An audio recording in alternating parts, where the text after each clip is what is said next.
Uh, okay, so if we all take a trip back to environmental science in the 7th grade, they tried to teach us about the basics of botany and the basics of how plants grow and how plants work.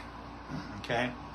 And they don't do enough, I think, then, but just, again, the basics of the sun provides energy into the plants, and through the chloroplasts and chlorophyll, the plant uses that light in combination with oxygen, with CO2, in combination with CO2, in order to fuel cellular division.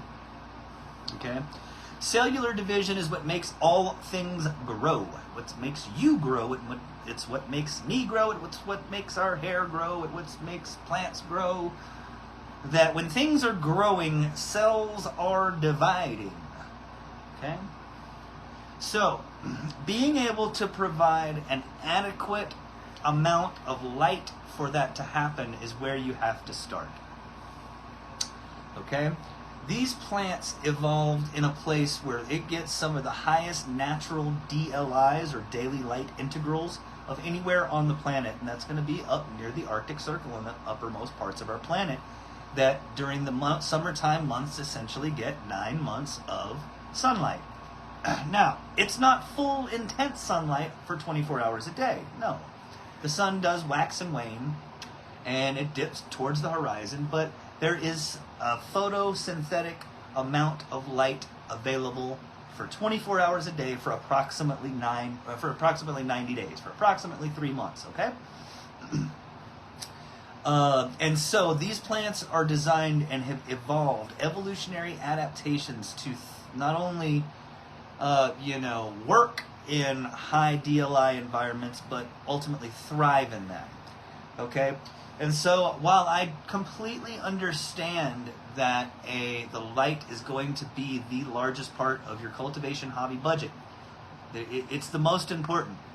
There's no way to really kind of get around that, is that in order to have cellular division occur at a rate that will do the things that you need to do, you have to have the proper fuel source. You have to have the proper amount of light. Okay, for that to happen, for that photosynthesis to occur, for one of the phenomenons in the natural world that is photosynthesis, you've got to have the light. Okay? Especially for these plants. All right? That if you're not operating in a tent or in an indoor environment at approximately 35 watts per square foot, and this is LED, we're talking strictly about LED, 35 true watts per square foot of canopy space. We've done the math, we've done the data, we've done the research, and we know that that's where you start to get, that's where the peak efficiency is, and where you're going to get the most rapid cellular division, and there's enough that you can check that box off when it comes to you can check that box off when it comes to the formula on how plants grow. Is that you've got light, you've got CO2, you've got the proper nutrients, you've got the correct, there's a checklist, okay? And if 35 watt true LED watts per square foot is where you want to be, and so that's how you know you've got enough light. All right, and Donnie, man, for the folks like Donnie, I understand it's a large portion of it, man. They're expensive. $500-600 for some folks just seems like all the money in the world. You don't have to do it at one time. You can save money, save $5 a paycheck. You know what I mean? And next year you'll have enough money for whatever it is, whatever you got to do, to be able to get to the point where you can get the results that you want. There's necessary equipment, and yes, you can get away, and you may have different standards. Again, it all goes back to, once y'all hear me talk about grow goals. If you've got the grow goal of just getting stuff that tastes good, get you high, and is good for the head stash jar, you don't really mind if it's dense or if it's loose or whatever, then that's going to change the way that you approach the cultivation hobby. You may not have to have as much light because you may not care if the nugs come out with super fat bag appeal, or ultimately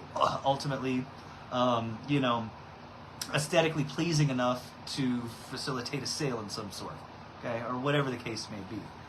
That there's different reasons that people grow, and there's different reasonings for it. But if you're going to, if your goal is to always come out with the best and come out with top shelf, and for you to have the best medicine, and for you to have the headiest gear around, or whatever it is, that starting with having an adequate amount of light is going to be where that's where you're going to want to start. That's where you start, okay, is getting enough light.